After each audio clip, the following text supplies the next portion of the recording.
தவக்காலத்தின் 35ஆம் நாள் வாக்கு.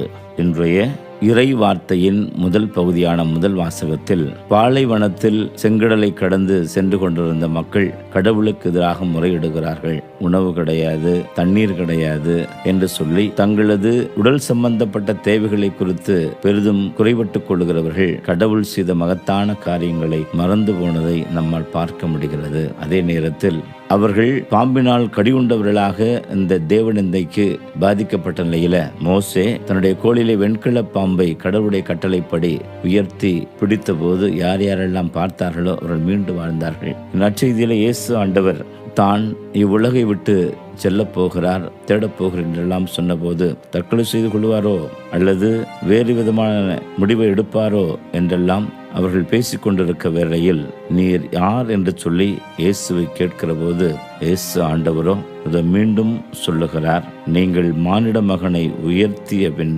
இருக்கிறவர் நானே, நானாக எதையும் செய்வதில்லை, மாறாக தந்தை கற்றுத்தந்ததையே உங்களுக்கு எடுத்துரைக்கிறேன் என்று சொல்லி அவர்களுக்கு பழைய ஏற்பாட்டின் நாம் சற்று முன் கேட்ட அந்த உதாரணத்தை முன்னிறுத்தி அவர் மாற்றி அடைய போகிற அந்த இறுதி நிலையை சுட்டிக்காட்டி மக்கள் அனைவரும் அதனால் மீட்பு அடையப் போகிறார்கள் என்கிற செய்தியை சூசகமாக சொல்லுகிறார்.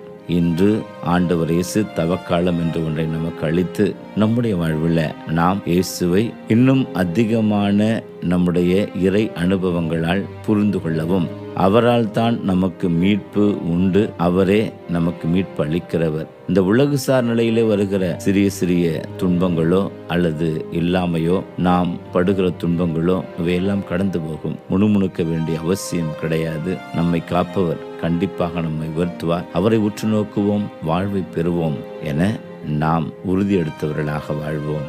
ஆமென். இன்றைய நாளின் வினாக்களாக இயேசு எப்பொழுதும் என் அருகில் இருக்கிறார் என்பதை நம்புகிறேனா?